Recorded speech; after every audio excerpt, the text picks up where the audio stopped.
Sebenarnya perkara ni dia akan bermula daripada kita punya tekanan, kita punya stres sebenarnya. Dia bukan kata terus kepada contohnya masalah kemurungan, masalah anxiety. Dapati kesihatan mental lah, macam kemurungan di kalangan penduduk Malaysia berumur 16 tahun ke atas adalah sebanyak 4.6%. Oh, saya risau dah puan. Saya ni tak betul dah ke? Betul? Saya ni masalah ke puan? Saya ni dah tak okey ke? Saya ni dah tak boleh nak fungsi dengan baik. Ramai yang masih malu dan segan untuk bercakap tentang masalah penyakit-penyakit kesihatan mental.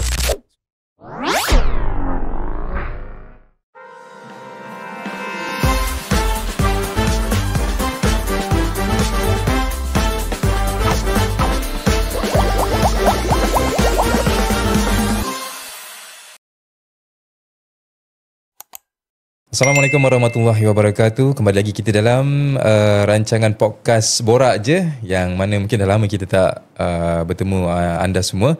Hari ini saya Taufik akan bersama-sama dengan tetamu-tetamu kita yang akan cuba ketengahkan lagi isu-isu berkaitan dengan kesihatan khususnya. Yang mana memang objektif kita dalam Borak Je ni, kita akan berbicara, akan bertanyakan pakar-pakar kita mengenai isu-isu kesihatan lah. Dan untuk hari ini, insya-Allah saya perkenalkan di hadapan saya ataupun sebelah saya ini tetamu hari ini yang mana daripada Jabatan Kesihatan Negeri Johor, daripada Unit Kawalan Penyakit Terjangkit, iaitu perkenalkan Dr. Muhammad Zahiruddin bin Muhammad Khairi, iaitu pakar perubatan kesihatan awam perawata, yang mana akan bersama-sama dengan kita akan bercerita tentang tajuk apa? Kejap lagi saya akan kongsikan. Dan di sebelah sana yang cantik manis tu, iaitu Cik Nur Akmal binti Ramli selaku Pegawai Psikologi Kaunseling daripada Pejabat Kesihatan Daerah Johor Bahru. Selamat datang ke studio kami yang kecil ni. Okey, terima kasih Terima banyak atas kasih. jemputan. Pastinya kita ada beberapa isu yang nak cuba sampaikan kepada penonton-penonton di luar sana. Tapi jangan lupa sebelum tu, jangan lupa subscribe YouTube kami, dan kalau rasa isu ini best, bermanfaat, boleh share. Dan kalau nak isu-isu menarik lagi, apa saja pertanyaan yang nak kami cuba bawakan pakar-pakar daripada Jabatan Kesihatan Negeri Johor, insya-Allah boleh komen saja dekat ruangan komen di bawah. Okey.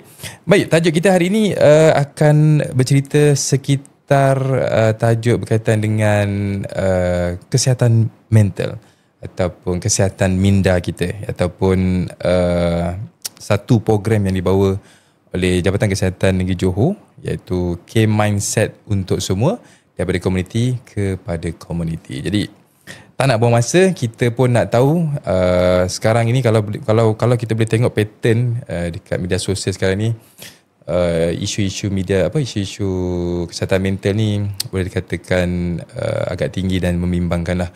Jadi sebab itulah kita perlukan program-program untuk pemulihan ataupun program-program kesedaran, yang mana kesihatan mental ni sebenarnya kita boleh merawat sendiri sebenarnya. Okey.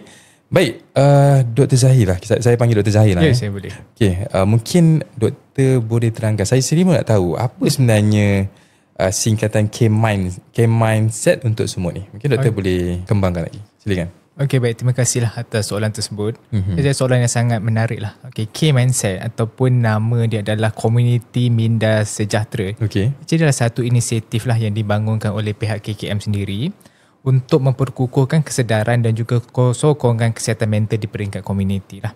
Okey, dia bukan setakat kempen kesedaran, tapi salah satu bentuk kumpulan sokongan komuniti di mana komuniti tersebut akan dilatih menggunakan modul latihan advokasi. So, peranan mereka adalah untuk menjadi rakan sokong dalam masyarakat, dalam memberikan maklumat yang tepat, tingkatkan kesedaran, juga menjadi rujukan awal bagi individu yang berkemungkinan besar akan mendapatkan masalah-masalah kesihatan mental. So, secara mudah ni, K-Mindset adalah satu usaha lah untuk memperkasa komuniti. As kita cakap tadi, daripada komuniti kepada komuniti ya, untuk kita semua jadi lebih peka, lebih prihatin dan juga bersedia untuk menjaga kesihatan mental kita bersama-sama. Okey, dekat mana sebenarnya terciptanya idea ni, ataupun apa latar belakang di sebalik program ni yang mendorong terhasilnya sebuah program namakan K-Mindset ni? Okey, sebenarnya penubuhan K mindset ni dia didorong oleh trend kesihatan mental di Malaysia yang dinampakkan semakin meningkat dan membimbangkan. Betul. Okey, laporan terbaru daripada kajian kesihatan dan morbiditi kebangsaan atau nama lain ni adalah NHMS Malaysia tahun 2023, dia mendapati kesihatan mental lah macam kemurungan di kalangan penduduk Malaysia berumur 16 tahun ke atas adalah sebanyak 4.6%, iaitu kira-kira 1 juta orang. Okay, kalau kita compare daripada tahun 2019, dia meningkat lebih 2 kali ganda. Okay, lebih membimbangkan lah, dia punya dapatan ni menunjukkan hampir separuh daripada mereka mengalami berfikiran untuk mencenderakan ataupun untuk menamatkan riwayat mereka lah. So keadaan ini jelas membimbangkan, menunjukkan keperluan lah untuk buat satu tindakan yang segera. Okay, dan usaha untuk mencapai kesejahteraan kesihatan mental secara menyeluruh, kita perlu melihat kepada kekuatan komuniti tersebut. Okay?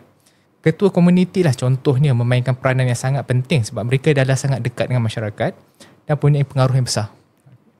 Di Malaysia je kita ada lebih kurang 28,000 kampung. So kita bayangkan lah kalau ketua-ketua komuniti ni dilatih dengan ilmu dan pendedahan dengan kesihatan mental, secara tak langsung dia boleh meningkatkan kesedaran masyarakat di peringkat akar umbi tersebut sendiri. Okay. Oleh sebab itu, KKM telah membangunkan modul latihan advokasi dan kesedaran kesihatan mental ni untuk menjadi panduan di lapangan, okay, supaya mereka dapat meningkatkan kesedaran, kurangkan stigma dan memberi sokongan yang dapat dilaksanakan yang lebih menyeluruh. Okay. Oleh sebab itu, K-Mindset ni lahir daripada keperluan yang mendesak inilah, untuk bukan saja mengurus isu kesihatan mental secara nasional tapi juga menggerakkan komuniti agar kita dapat membina sebuah masyarakat yang sihat, sejahtera dan memiliki kesihatan mental yang baik. Tapi kalau kita tengok memang orang anggap kesihatan mental ni dia tak macam penyakit lain. So dia anggap benda ni remeh. Dan kadang-kadang pesakit kan tak sedar dia sebenarnya ada masalah kesihatan mental. Sebab bagi pendapat saya lah, kesihatan mental ni sebenarnya dia besar dan berbagai-bagai sebenarnya doktor. Betul. Jadi sebab tu kadang kita sebagai orang biasa pun sebenarnya setiap orang tu ada. Cuma kita pandai manage, kita tak pandai doktor. Ya, betul. Mungkin ini salah satu orang kata program yang sangat bagus lah. Kita nakkan komuniti sedar. Tidaklah bila mereka ada masalah kesihatan mental tu mereka mengalami seorang-seorang. Betul. Jadi sebenarnya kita di Jabatan Kesihatan, khususnya di Kementerian Kesihatan Malaysia pun sebenarnya banyak program-program berkaitan dengan mental health doktor. Betul. Okay. Mungkin doktor nak kembangkan, kita nak kongsi lagi objektif terperinci lagi terhadap penubuhan program ni. Okey, baik, terima kasihlah soalan tersebut dah. Okey, objektif utama program K-Mindset ni ada, sebenarnya dia cukup jelas, iaitu untuk memberikan maklumat dan pengetahuan kepada komuniti tentang kepentingan kesihatan mental, termasuk bagaimana nak mengesan masalah kesihatan mental dalam kalangan masyarakat mereka tersendiri. Selain objektif tersebut, program ni ada mempunyai beberapa objektif khusus yang lain. Okay, yang pertama, untuk meningkatkan kesedaran dan pengetahuan berkaitan kesihatan mental supaya masyarakat lebih faham tentang tanda-tanda awal, dan bila dah tahu tanda-tanda awal ni, mereka boleh dapatkan cara-cara untuk mendapatkan bantuan. Yang kedua, untuk meningkatkan pengetahuan dalam aspek penjagaan pesakit. Adalah sangat penting kerana ramai ahli keluarga dan komuniti terlibat secara langsung dalam memberikan sokongan kepada mereka yang mengalami masalah mental. Yang ketiga pula adalah untuk meningkatkan pengetahuan tentang penjagaan kesihatan mental kendiri ataupun nama lain dia self-care. Right? Kita mahu setiap individu tahu cara menjaga kesihatan emosi, macam mana nak urus stres dan mencari sokongan apabila diperlukan. Dan yang terakhir adalah untuk mengurangkan stigma atau salah tanggapan terhadap masyarakat terhadap pesakit-pesakit mental. Dengan cara ini kita dapat mewujudkanlah masyarakat yang lebih terbuka, lebih memahami dan lebih menyokong mereka yang terkesan. Okay, secara ringkasnya objektif K-Mindset ni adalah untuk mendidik, memberi kesedaran dan juga membina persekitaran komuniti yang prihatin supaya kesihatan mental dapat diberikan secara, maksudnya dia punya kesihatan mental diberi perhatian sama penting dengan kesihatan-kesihatan fizikal yang lain. Betul tu. Macam saya katakan tadi lah, kesihatan mental ni patut diberi orang kata utamaan jugalah sebab betul, daripada segi kesihatan mental dia boleh menyumbang kepada penyakit lain dan juga boleh mengganggu keharmonian komuniti jugalah. Okay, baik. Itu sedikit mengenai penerangan mengenai program K-Mindset ni.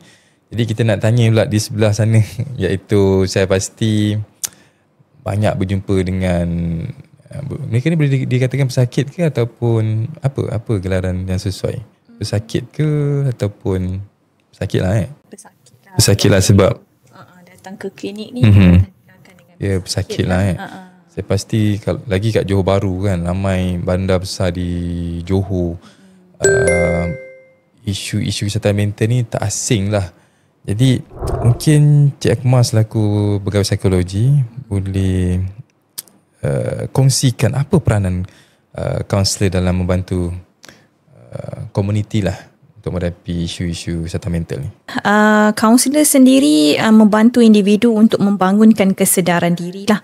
Yang mana dalam sesi kita sendiri, individu ataupun bersama-sama dengan kaunselor berperanan membimbing klien untuk mengenal pasti dan memahami perasaan, nilai serta corak pemikiran diri mereka lah. Melalui proses ni, individu ni akan belajarlah menilai semula cara berfikir yang negatif, termasuk kecenderungan untuk menyalahkan diri sendiri ataupun orang lain. Kaunselor sendiri membantu klien untuk melihat sesuatu situasi daripada perspektif yang lebih rasional dan positif. Baik sekaligus mendorong perubahan sikap ke arah yang lebih matang dan seimbang. Baik, kesan pada komuniti kita sendiri pula, yang mana apabila ahli komuniti kita mempunyai tahap kesedaran diri yang tinggi, mereka akan menjadi lebih tenang, akan lebih bertanggungjawab terhadap tindakan sendiri dan tidak mudah menuding jari pada orang lain. Hal ini mewujudkan suasana komuniti yang lebih harmoni, saling memahami dan berdaya tahan dalam menghadapi cabaran sosial. Baik. Seterusnya, yang mana kaunselor sendiri juga bantu untuk memperkukuhkan kendiri ke arah pembentukan kendiri positif. Yang mana dalam sesi tersebut, kaunselor boleh membimbing klien untuk membina diri keyakinan agar mereka mampu lihat potensi dan kekuatan yang ada pada diri.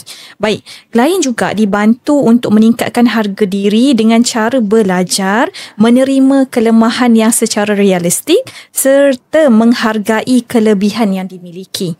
Baik, selain itu, kaunselor melatih juga individu mengawal emosi dan reaksi dalam menghadapi situasi yang mencabar supaya mereka dapat bertindak dengan tenang dan rasional. Proses ini dapat membantu individu menjadi lebih yakin, stabil dan mampu membuat keputusan yang bijak dalam kehidupan seharian. Baik, kesannya pada komuniti kita pula, yang mana apabila ahli komuniti ni mempunyai kendiri yang positif, Cik Taufik, mereka akan lebih mudah menjalin hubungan sosial yang lebih harmoni. Komunikasi pun lebih berhemah dan saling menghormati antara satu sama lain. Baik, jadi hal ini juga dapat mengurangkan jugalah kadar konflik dalam masyarakat serta mewujudkan persekitaran komuniti yang aman, sejahtera dan saling sokong-menyokong. Baik, untuk last kali, yang mana kaunselor sendiri juga dapat membantu ataupun meningkatkan kekuatan dalaman dengan membina daya tahan lah, resilience lah kita panggil kalau dalam bahasa Englishnya ya. Kaunselor dapat bantu untuk klien untuk ubah cara mereka lihat cabaran hidup tu macam mana, iaitu melihat sebagai beban kepada peluang untuk belajar dan berkembang. Baik, individu itu digalakkan menilailah setiap kesukaran sebagai proses pembelajaran yang dapat memperkukuh kecekapan dan kebijaksanaan diri. Yang mana kaunselor juga dapat membantu membentuk pemikiran yang positif lah. Seperti contohnya, saya mampu bangkit semula agar individu mempunyai semangat juang dan tidak mudah berputus asa apabila berhadapan dengan kegagalan ataupun tekanan hidup. Baik, kesan pada komunitinya, apabila komuniti ini mempunyai daya tahan dan kekuatan dalaman yang tinggi, mereka lebih bersedia menghadapi krisis. Contohnya mungkin dari segi faktor tekanan di tempat kerja ataupun bencana alam yang kita sering hadapi untuk sekarang ni, betul Cik Taufik, ataupun mungkin tekanan-tekanan ekonomi ataupun konflik-konflik sosial yang ada.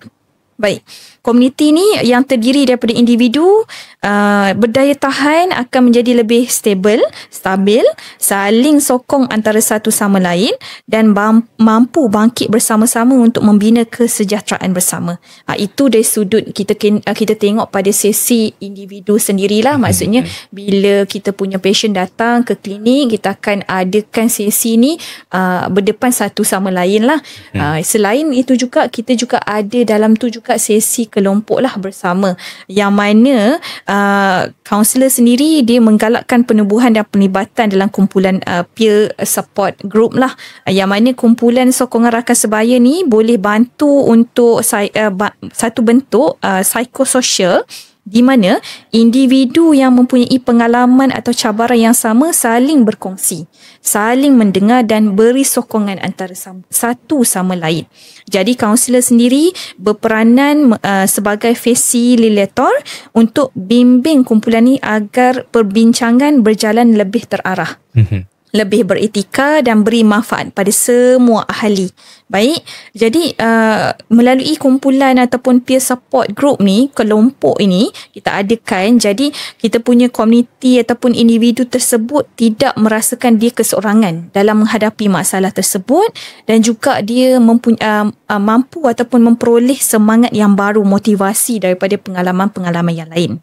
Baik, kesan pada kita punya komuniti sebenarnya, apabila kumpulan sokongan rakan sebaya ni aktif, dia dapat mewujudkan jaringan sosial yang sihat dan saling sokong antara satu sama lain. Ahli komuniti ni dia akan lebih peka terhadap kesejahteraan emosi sesama mereka dan mengurangkan stigma terhadap isu kesihatan mental sebenarnya, serta memperkukuhkan semangat kebersamaan dan empati dalam masyarakat lah. Itu saja untuk Cik Haifaz. Besar juga dia punya, orang kata ialah macam-macam cara ataupun apa kata aktiviti, rawatan. Tapi bila patient tu baru datang ke klinik, adakah kita akan pihak kaunselor akan saring dulu ke, nak tengok dia level mana ke, ataupun semuanya sama saja? Dia akan adakah patient ni datang, pihak kaunselor akan apa orang kata akan menjalani proses yang sama ke, ataupun saringan awal dia ni mungkin tak berapa teruk sangat ke macam mana? Ada saringan macam itu ke? Jadi dia proses kalau di klinik sendiri, kalau di pihak kaunselor sendiri, dia berada di pihak yang terakhir menerima pesakit sebenarnya. Bukan pihak yang pertama.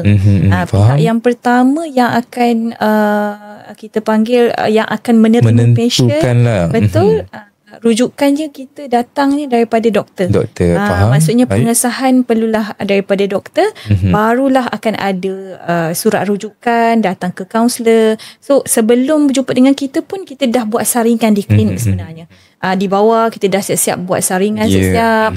Jadi lepas tu baru akan berjumpa dengan doktor. Doktor akan buat saringan lagi, akan tengok lagi simptom dan sebagainya. So jika ada keperluan di situ, barulah dia akan dirujuk kepada kaunselor. Baik, yelah, duduk pula dekat Pejabat Kesihatan Daerah Johor Bahru kan. Bandar besar di Johor ni, apa pengalaman ataupun kes-kes ataupun yang rare ke, yang puan yang Cik Akmal selalu jumpa ataupun boleh kita share-sharekan? Faham. Okey, untuk Cik Taufik ya. Kita kalau berada di setting klinik ni, kebiasaannya kita terima pesakit yang berada di dalam proses yang sudah stable sebenarnya. Biasanya dia akan di dalam keadaan yang stabil lah. Dia tak adalah datang dalam keadaan yang very severe simptom dan sebagainya. Itu kita perlukan, kita refer ke hospital lah. Ke peringkat yang seterusnya lah. Ke peringkat yang seterusnya lah. Tapi kalau di peringkat klinik sendiri, kita adalah intervensi awal lah, di peringkat awal untuk kita memberi langkah pencegahan awal, intervensi yang awal bersama-sama dengan kita lah. Cumanya mungkin saya boleh kongsikan kalau antara kes yang saya pernah lihat, yang mana bila patient kita datang dalam keadaan yang sangat ketika tu bila ketika tu dia datang berjumpa dengan saya dalam keadaan yang sangat anxious, sangat berdebar-debar, sangat takut, dalam keadaan yang sangat takut. Bila dalam keadaan yang takut, dalam keadaan yang anxious, so dia datang dengan sangat sedih. Sangat sedih, datang sangat sedih. So kita akan berada dengan dia ketika tu di dalam sesi. Kadang-kala di dalam sesi mungkin setengah jam sahaja untuk mengambil masa untuk memberi laluan, memberi ruang supaya dia boleh keluarkan ataupun ceritakan ataupun rasakan apa yang dia tengah alami ketika itulah. Jadi mungkin sedikit sebanyak itu sahaja yang saya boleh kongsikan lah, sedikit daripada mungkin di setting ataupun di keberadaan saya di lah. Yelah macam susah juga ni sebab kena mendengar, kena tentukan gitu. Baik. Okey, daripada side kaunselor, apa sebenarnya komponen utama yang disumbangkan dalam program Ken Mindset? Kita berbalik kepada program Ken Mindset lah. Apa komponen utamanya? Okey, baik. Untuk komponen utama yang kalau kita dah jalankan di dalam program Ken Mindset ni, kita ada lebih kurang 5 bahagian utama lah. Yang mana kalau kata di bahagian yang pertama, untuk komponen yang pertama, kita memberi pengenalan kepada komuniti kita apa itu kesihatan mental lah, utamanya termasuklah mungkin maksud kesihatan mental yang kadang-kadang orang pun salah faham, orang tak tahu dan sebagainya kan. Jadi kita kenalkan apa maksud kesihatan mental. Kemudian kita ada spektrum tahap-tahap di mana dan beban yang ditanggung oleh individu dan masyarakat serta kepentingan menjaga kesihatan mental yang baik. Jadi kesihatan mental ni kalau kata kita refer sikit lah, kita masuk sikit, yang mana kesihatan mental ni kita kenalkan pada keadaan kesejahteraan, merujuk pada keadaan kesejahteraan emosi, psikologi dan sosial seseorang yang boleh membolehkan menangani tekanan harian, berfungsi secara produktif, menyumbang kepada masyarakat. Baik. Jadi untuk spektrum itu unit yang pertama secara ringkas lah. Jadi kita pergi kepada unit yang kedua, yang mana kita fokuskan kepada mitos dan fakta kesihatan mental. Yang mana dalam bahagian ni, Cik Taufik, komuniti kita akan didedahkan dengan mengapa isu kesihatan mental ni sering menjadi stigma dalam masyarakat kita. Biasanya mungkin stigma pada nak datang ke hospital, stigmanya nak berjumpa dengan kaunselor, stigmanya nak jumpa dengan doktor. Dia orang takut kan? Takut nak declare. Betul takut nak declare, takut nak bagi tahu, takut nak cerita. Tambah-tambahan mungkin dengan ahli keluarga sendiri sebenarnya pun tak tahu kan. Ada juga kes, ada kes juga yang ahli keluarga tak tahu. Betul. Ada yang sendiri klien yang datang ataupun patient yang datang dengan kita, ahli keluarga sendiri pun tak kena diberitahu kerana mengikut saya punya patient. Contohnya Cik Taufik, ada kes yang saya tak nak lah sebab nanti bila saya balik kan, mak saya tak nak cakap dengan saya, mak saya marah-marah saya kenapa pergi hospital, kena pergi jumpa doktor, kena pergi jumpa dengan kaunselor dan sebagainya. Right? So kita nak tingkatkan bagaimana untuk di bahagian kedua ni masih ada lagi stigma dalam masyarakat kita, kesan daripada stigma yang kita dah lakukan pada masyarakat kita, pada diri sendiri, cara macam mana kita nak atasinya, serta perbezaan lah antara kita nak bezakan antara mitos dan fakta sebenar berkaitan dengan kesihatan mental. Kita nak bagi tahu dengan komuniti kita bagaimana pentingnya, keperluan untuk kita tahu bersama-sama lah. Maksudnya kita bekerjasama bersama-sama. Tidak, saya katakan sebab tu Cik Taufik, kita tak tumpukan kepada kita punya Kementerian Kesihatan sahaja, kementerian ini sahaja, tetapi kita tumpukan, kita beralih bersama-sama dengan komuniti. Supaya komuniti pun tahu macam mana nak tolong antara komuniti. Okey. Baik. Jadi Cik Taufik, untuk pada unit yang ketiga, yang mana kita beri tumpuan juga kepada kita nak kesan tanda-tanda awal masalah kesihatan mental ni. Sangat penting. Bukan kata kita saja yang kena tahu, komuniti juga kena tahu tanda-tanda awal ni. Sebab komuniti ni lebih dekat pada komuniti antara satu sama lain. Betul komuniti nak datang minta bantuan, datang kepada kita, betul Tapi kalau bila berada di dalam satu kejiranan, satu kampung, satu taman, jadi tahu macam mana, okey, patutnya tahulah mungkin kawan kita ataupun jiran kita patutnya kena minta tolong, kena pergi ke klinik, kena pergi ke hospital. Kita sebenarnya nak hapuskan stigma lah. Betul Cik Taufik. Jadinya kita dengan adanya yang mana kita dapat kesan tanda awal ni, dia merangkumi faktor risiko, tanda-tanda stres, kemurungan, keresahan, dan supaya kita punya pengesanan awal ni kita boleh dapat buat awal. Jadi kita punya intervensi pun kita boleh jalankan lebih awal. Right? Baik. Jadi mungkin dekat sini kita tengok sikit kalau kata tanda-tanda awal kesihatan mental, contohnya pada stres ataupun tekanan. Contohnya kita akan tengok kita akan mudah cemas, kita akan mudah marah, ataupun kita sukar nak tidur, ataupun kita terlalu letih. Kita tengokkan balik sakit kepala, hilang fokus, mungkin perubahan-perubahan dari segi tabiat makan dan sebagainya lah. Itu antaranya lah ya.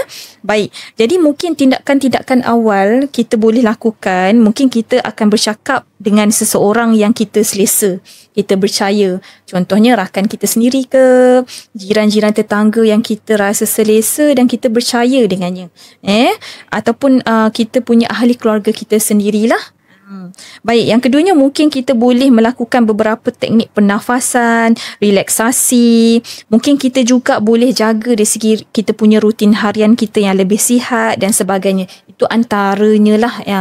Baik, jadi pada unit yang terakhir sebelum tu, untuk unit keempat, iaitu kita bercakap tentang mengenai pengurusan emosi sendiri. Betapa pentingnya kita nak menguruskan emosi kita sendiri sebenarnya. Alright. Baik, yang mana kita bantu individu ini nak menguruskan tekanan dan emosi dia lebih baik. Yang mana emosi ni adalah satu perasaan yang kuat. Sebenarnya Cik Taufik, yang kita tujukan pada seseorang ataupun sesuatu. Emosi ni juga boleh disebabkan reaksi kita terhadap seseorang ataupun peristiwa tersebut. Alright. Baik, kepentingan sebab apa? Saya pergi sikit pada sebab apa pentingnya lah kita nak jaga kita punya emosi ni, Cik Taufik ya. Yang pertamanya, yang mana bila kita dapat menjaga kita punya emosi, kita dapat mengawal perasaan dan tindakan dalam beberapa situasi, dalam sesuatu situasi yang mencabar sebenarnya. Baik, jadi ia juga dapat mengawal tekanan dan kebimbangan yang mungkin kita sekarang ni dalam kehidupan seharian kita lah. Selain itu, penjagaan emosi yang baik ni juga dapat bantu kita untuk memahami diri kita dan orang lain dengan lebih baik. Alright. Jadi kesannya, kalau kata Cik Taufik, sebab kesan-kesan kalau kita tidak menjaga kita punya emosi kita sendiri, boleh beri kesan buruk pada diri sendiri juga pada orang lain. Betul, betul. Dia tak terhad pada diri sendiri saja, tapi mungkin akan terkesan pada orang sekeliling kita juga sebenarnya. Yang keduanya mungkin akan menyebabkan tekanan ataupun kegelisahan yang berpanjangan. Mungkin akan menjejaskan kesihatan fizikal. Mungkin kita akan start rasa sakit kepala, kita akan start sakit perut, krem perut.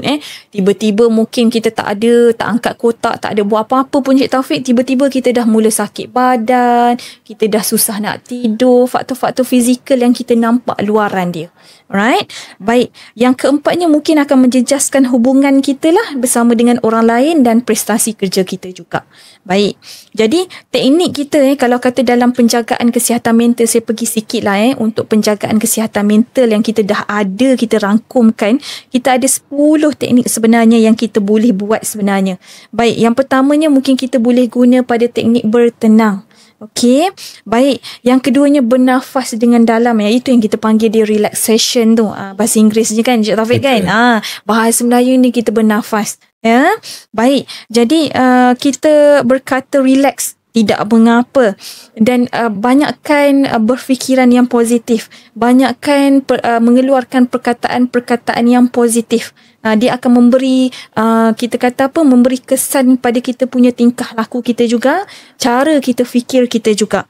Alright. Jadi bercakap, mungkin kita boleh cakap dengan seseorang. Tu kita katakan, kita galakkan pada kalau kata kita berada dalam satu situasi rasa stres, sangat rasa tekanan sangat hari itu. So mungkin kita boleh cari kawan kita, boleh cari kita punya partner kita ke, suami kita, isteri kita ke, jiran kita ke, ahli keluarga kita yang kita rasa kita rasa selesa dan kita boleh bercakap dengannya. Baik. Jadi yang ketujuhnya mungkin kita akan boleh bersedam lah. Itu antaranya mungkin beribadah. berehat dan mendengar muzik, itu lebih kepada relax lah. Kan ada orang guna pada teknik-teknik, bila saya gunakan pada teknik mendengar muzik yang tertentu, rasanya lebih mendatangkan lebih relax, rasa tenang, lebih relax dengan keadaan yang tengah hadap lah, right? Yang seterusnya mungkin beribadat lah dan berdoa. Baik, mungkin itu sahaja untuk daripada kita kata teknik-teknik komponen utama lah yang ada dalam program K-Mindset. Itulah yang kita nakkan masyarakat luar sana tahu, ada cara untuk kita release tension. Ya, betul. Mungkin itu satu cara yang orang kata cara awal lah, yang mana mungkin kita boleh buat di peringkat kita sini. Betul-betul yang mana teknik-teknik yang Cik Akmal katakan tadi adalah teknik-teknik yang mungkin mereka di luar sana mungkin pernah lalui situasi kadang-kadang stres apa semua. Itu salah satu teknik yang boleh kita amalkan sendiri sebenarnya, tanpa datang ke klinik. Tapi kita nak mereka di luar sana tahu cara-caranya macam mana. Mungkin sebab itulah program ini orang kata dilaksanakan. Kenalah dengan temanya daripada komuniti kepada komuniti. Okay, baik, kita nak berbalik pada doktor. Ya, saya. Daripada segi di lapangan pula, ataupun macam mana agaknya program ni dilaksanakan? Okey, untuk pelaksanaan program K-Mindset di lapangan ni sebenarnya dia berpandukan pada 6 strategi yang utama lah. Okay, yang pertama adalah untuk memberi latihan kepada ketua komuniti dan juga kumpulan sokongan K-Mindset tentang kesihatan mental. Yang mana latihan ni mereka akan diberi pendedahan, pengetahuan yang betul dan bukan sekadar andaian lah. Alright. Yang kedua adalah untuk memperkasakan ketua-ketua komuniti dan juga kumpulan sokongan untuk mempromosikan kesihatan mental dalam komuniti masing-masing. So maksudnya mereka menjadi ejen perubahan di kawasan mereka sendiri. Yang ketiga, kita galakkan komuniti itu untuk melakukan saringan kesihatan mental secara kendiri. Okay? Ini membantu orang ramai lebih peka lah terhadap kesihatan mental mereka dan mereka boleh bertindak awal jika ada apa-apa masalah yang dihadapi lah. Yang keempat, K-Mindset juga berperanan untuk memantau dan juga memberi sokongan psikososial kepada pesakit-pesakit mental terhadap OKU dan juga terhadap penjaga-penjaga mereka lah. So aspek sokongan ni amat penting lah supaya mereka tidak rasa keseorangan dalam pada golongan yang terlibat tersebut. Okay, yang kelima adalah untuk membantu dalam mengenal pasti kumpulan berisiko dalam komuniti lah, supaya mereka lebih mudah dan lebih berani untuk mendapatkan rawatan di fasiliti kerajaan, di fasiliti kesihatan. Dan yang terakhir, ketua komuniti serta kumpulan-kumpulan sokongan juga dilatih untuk memberi bantuan awal psikologi dalam situasi krisis atau bencana. So, ini bermakna mereka mampu bertindak pantas lah, memberi sokongan awal sebelum bantuan profesional tiba. Okey, baik, Doktor.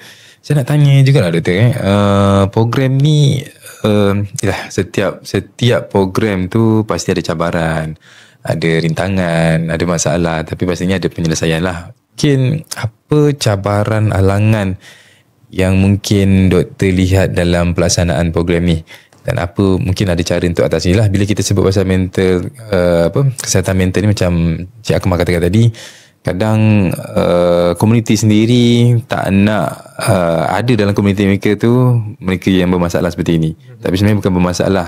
Dan kita semua mengalaminya.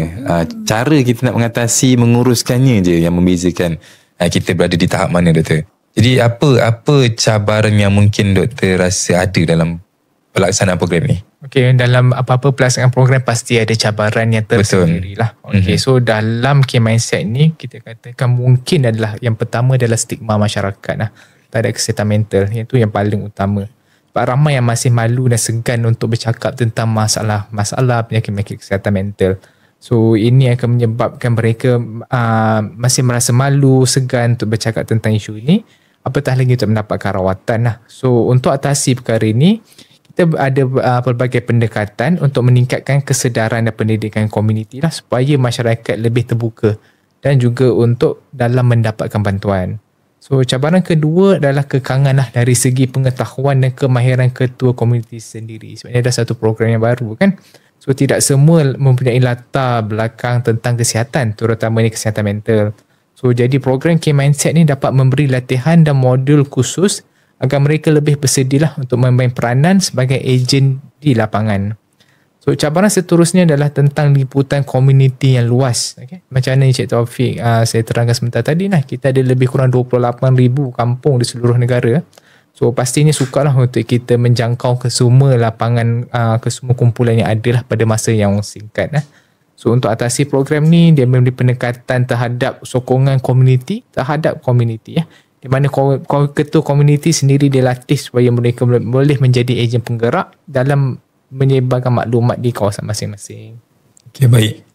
Kita nak berbalik pada Cik Akmal pula. Okay, tadi doktor ada cerita pasal satu masalah yang mana bila isu kesihatan mental ni kita ketengahkan, dia tak lari pada stigma. Betul. Yelah, stigma ni pula dia bergantung kepada keadaan kawasan tu, di bandar, di kawasan luar bandar, tahap pendidikan, di kawasan perumahan, dia stigma tu berbeza-beza. Cik Akmal. Jadi apa pengalaman Cik Akmal, ya kita pasti Cik Akmal dah banyak pengalaman sebagai kaunselor. Jadi apa pengalaman untuk mengatasi ataupun orang kata apa berhadapan dengan isu-isu stigma ni? Macam mana tu?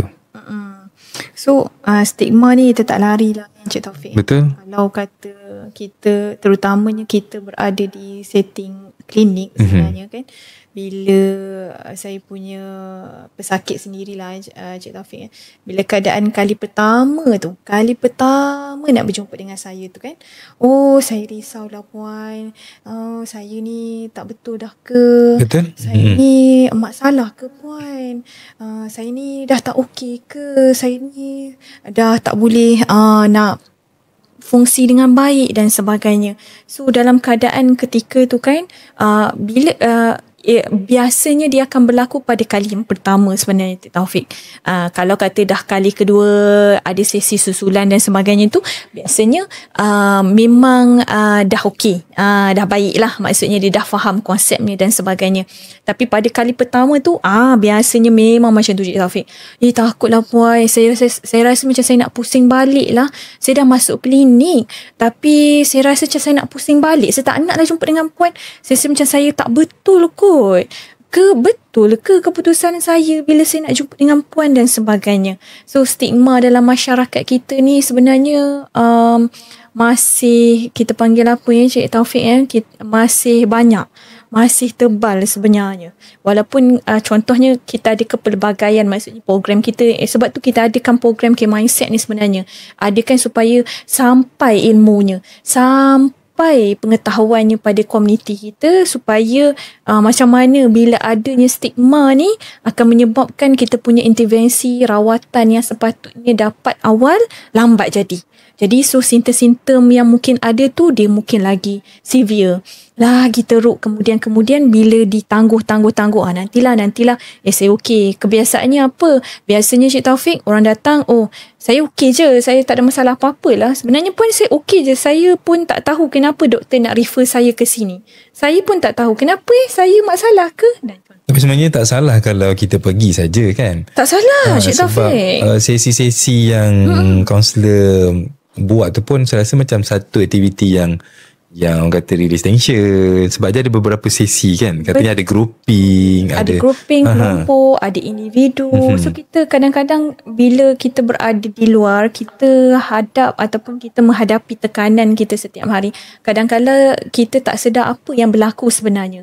Bila datang bawa ke dalam sesi, jadi ada nilai kesedaran, itu insight, kita datangkan insight.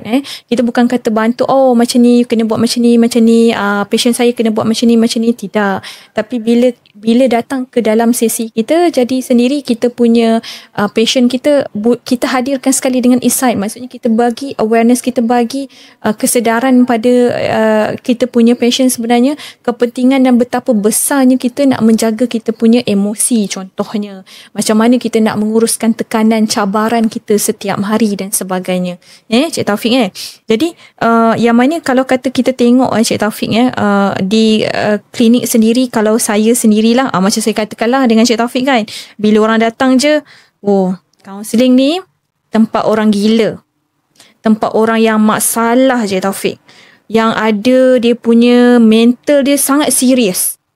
Jadi itulah dia. Itulah orang yang jumpa dengan kaunselor tu. Jawapan-jawapan yang selalu dapat lah. Biasanya macam tu. Kita akan dapat, pada kali pertama, patient akan ataupun pesakit saya akan cerita dia punya rasa dia. Kita akan banyakkan bertanya. Kita di dalam sesi ni kita akan banyak raikan apa yang dia rasa. Jadi bila dia datang, dia akan cerita, sebenarnya puan tadi kan saya dah sampai. Lepas tu macam saya pusing balik sebenarnya. Ataupun mungkin dia dah datang. Lepas tu patient saya dah datang. Lepas tu dia pusing balik rumah. Kemudian kita call. Kita akan tanya kan. Kita akan bagi, mungkin dah kita tengok dia dah tak datang kan. So kita akan maklumkan kemudian lah. Kita akan bagi untuk temu janji yang seterusnya dan sebagainya. Jadi dia datang. Okey, tak apalah, dia datang je kat kita. Dia akan cerita, sebenarnya pun hari tu saya dah datang. Lepas tu saya pusing balik. Ataupun saya dah depan bilik puan, tapi saya dah pusing balik. So betapa besarnya kita punya stigma dalam masyarakat kita sebenarnya. Baik, jadi yang keduanya, mungkin kita punya patient sendiri salah faham tentang peranan kaunselor tu sendiri. Kita diberi, mungkin kita digelar sebagai motivator ke, kita digelar sebagai cikgu ke, kita sebagai ustazah dan sebagainya dalam sesi dan sebagainya. So jadi peranan-peranan kita kadang-kala kita punya masyarakat ni tak jelas sebenarnya apa peranan kita sebenarnya di dalam sesi sendiri. Baik, yang seterusnya mungkin kita punya patient sendiri yang mana kurang pendedahan apa faedahnya, apa sebenarnya faedah kaunseling ni, apa faedah datang jumpa dengan saya dan sebagainya. Saya rasa macam saya tak ada keperluan kot, sebab kebiasaannya kita punya pesakit akan bercerita, saya okey puan, saya okey je semuanya, saya tak ada masalah apa-apa. Dan nanti balik rumah ada lagi masalah. Yes, betul. Jadi betapa pentingnya bila datang ke dalam sesi kita memberi pendedahan, kita bagi insight, kita bagi celik akal pada kita punya pesakit. Betapa pentingnya kita nak menjaga, dan cabaran dan tekanan tu memang akan ada, Cik Taufik. Betul Dia tak boleh tersekat dan sebagainya. Cumanya macam mana kita sendiri nak menguruskan dia dari permulaan sebenarnya. Right? Jadi stigma tentang kita sendiri, yang mana yang seterusnya mungkin malu untuk kita nak dapatkan bantuan ni. Sebab apa tahu Cik Taufik? Sebab kita akan rasa kita ni paling lemah. Kita akan rasa kita ni dah tak boleh nak urus diri kita. Tak boleh lah. Malu nanti. Malu kat kawan-kawan. Takut dengan penolakan kita dalam komuniti kita sendiri. Penolakan yang macam mana? Orang dah tak nak kawan. Orang dah tak nak macam, nampak je muka. So, tak. Janganlah pergi dekat dia, janganlah cakap dengan dia dan sebagainya. So takut dengan penolakan dalam komuniti kita sendiri sebenarnya berlaku. Itu yang diorang takut nak bagi tahu masalah kepada kawan-kawan. Takut kawan-kawan salah tafsir lah. Betul. Itulah betul. Jadi banyaknya dia akan banyaknya macam mana tahu Cik Taufik, dia akan jadi kita akan banyak simpan. Kita akan banyak simpan. That things lah dia akan bermula daripada, sebenarnya perkara ni dia akan bermula daripada kita punya tekanan, kita punya stres sebenarnya. Dia bukan kata terus kepada contohnya masalah kemurungan, masalah anxiety, kebimbangan. Dia bukan kata terus dapat, tapi dia permulaan penceritaannya adalah bermula daripada kita punya tekanan, kita punya stres sebenarnya. Okay, baik. Menarik. Betul lah, tanpa sokongan sosial persekitaran ni sebenarnya orang kata susah jugalah seseorang yang menghadapi masalah ni untuk pulih.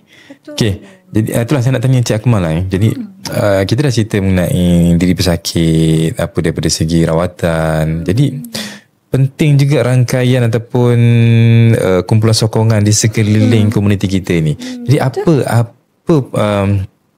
kepentingan penglibatan ataupun kerjasama di antara ketua-ketua komuniti, pihak-pihak sekolah ataupun mungkin rumah ibadat kan? Apa kepentingan mereka ni dalam program kita ni? Betul Cik Taufik. Penting dan sangat besar sebenarnya peranan yang dimainkan oleh komuniti kita sebenarnya. Bukan terhad pada kita sahaja sebenarnya. Komuniti kita sangat sangat besar untuk nak mainkan peranan, yang mana kita tengok pada kerjasama semua pihak, termasuk pada ketua kampung, macam Cik Taufik cakap, sekolah, rumah-rumah ibadat. Penting untuk kita dari segi pembangunan komuniti yang harmoni dan lebih progresif lah. Yang mana ketua-ketua kampung ni sebenarnya dia menjadi sebagai pemimpin masyarakat yang dekat dengan masyarakat sebenarnya. Guru sekolah yang dekat dengan dalam bidang pendidikan dengan staff dan muridnya kan. Dan contohnya tempat-tempat ibadat lah sendiri, mungkin imam dan sebagainya lah. So semuanya sendiri sebenarnya Cik Taufik perlu kerjasama, perlu ada kerjasama untuk kita pimpin ke arah kesejahteraan komuniti kita sendiri. Baik, kerjasama ni akan memperkukuhkan kepimpinan bersepadu yang menyeluruh dari akar umbi. Sebab tu kita ada program ni dekat dengan komuniti kita. Nak fahamkan, kita nak sampaikan pada komuniti kita betapa besarnya, pentingnya role dalam komuniti kita sendiri.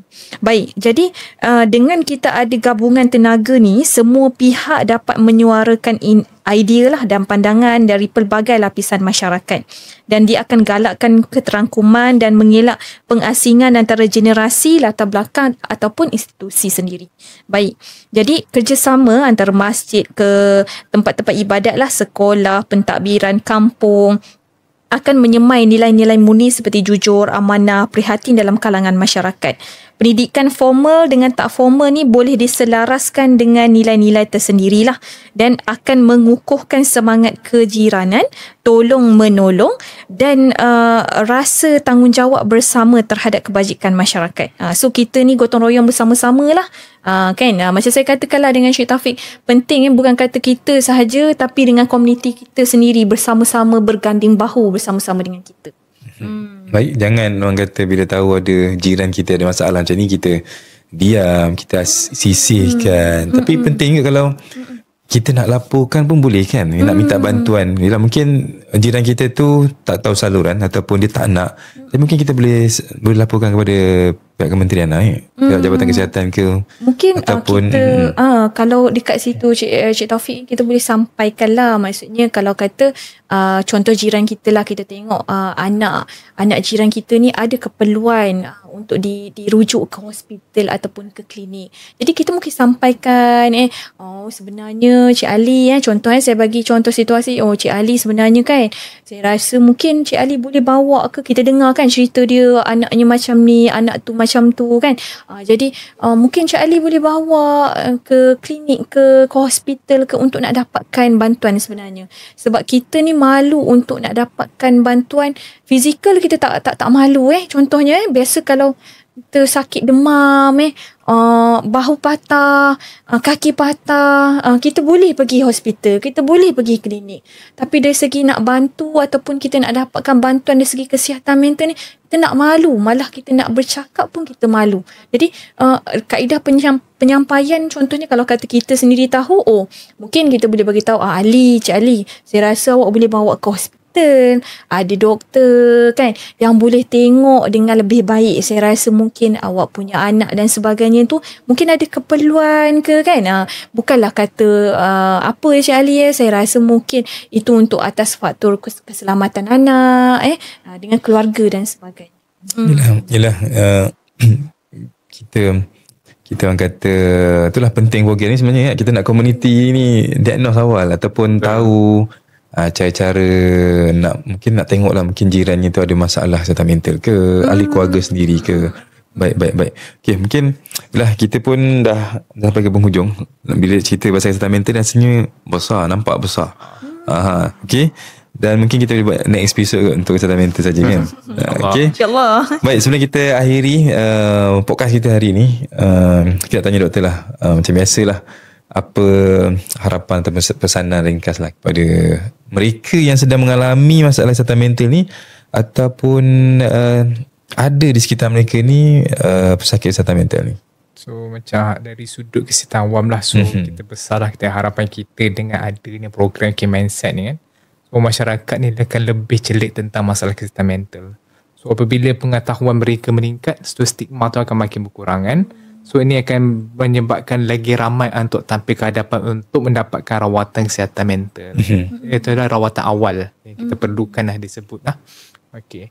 So bila mereka dapat bantuan awal, mereka boleh dapatkan saringan awal dan sebagainya. Dan ini boleh menyebabkan diorang punya risiko-risiko terhadap masalah kesihatan mental mereka supaya dapat dicegah yang lebih awal. Itulah harapan besar kami. Baik. Cik Akmal sendiri, biasa kaunselor ni ada ayat-ayat motivasi. Apa yang sebelum kita tutup, mungkin ada ayat-ayat yang boleh kongsikan? Okey, baik.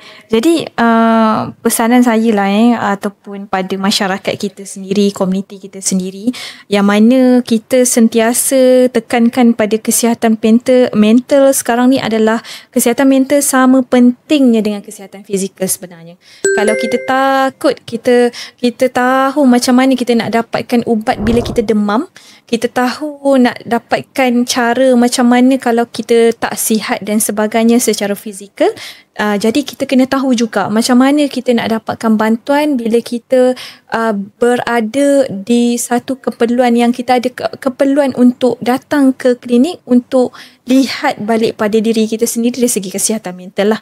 Okey, baik. Yang mana masyarakat sendiri kita galakkan untuk kita menjaga kesejahteraan emosi dan dapatkan bantuan apabila berdepan dengan tekanan, sama seperti mereka dapatkan rawatan apabila mengalami sakit fizikal. Dia sama je penting sebenarnya Cik Taufik. Yang mana kita seru, yang mana individu ni jangan rasa takut, jangan rasa malu untuk nak kongsi perasaan tu, kerana bercakap dan mendapatkan sokongan adalah langkah pertama ke arah penyembuhan dan kesejahteraan diri sebenarnya. Dengan sikap kita yang lebih terbuka, dengan saling memahami antara komuniti, dia akan menjadi lebih sihat. Dia akan lebih sayang dan berdaya tahan untuk menghadapi cabaran hidup. Alright. Akhir kata mungkin kalau kita tak malu untuk berkongsi sakit di badan, mengapa kita masih takut lagi untuk nak berkongsi sakit kita di bahagian ataupun kita perkara ni yang kita tak nampak, tentang emosi terutamanya. Yang mana ingatlah kesihatan mental ni sama penting dengan kesihatan fizikal. Kita sering Cik Taufik, kita sering ke klinik bila rasa sakit. Tapi kalau hati rasa terluka, kita diam. Betul Kita jangan biarkan luka di hati menjadi parut yang dalam. Bercakaplah, berkongsi itu bukan tanda lemah tapi tanda berani untuk pulih. Okay, baik. Itu saja nampaknya kita punya podcast untuk hari ini. Alhamdulillah, saya rasa isu ni mungkin kita boleh buat next episode lagi kot. Beberapa lah mungkin kita boleh jemput patient ke, ceritakan pengalaman dia, orang kata menghadapi masalah atau menghadapi situasi apa yang sampai kan mengganggu kesihatan mental, ataupun mungkin desakan ataupun komuniti yang tak menyokong. Mungkin lah kita akan cuba buat satu lagi episode lah, Doktor. Okay, baik, kepada anda juga terima kasih kerana menonton podcast kita pada episode kali ini.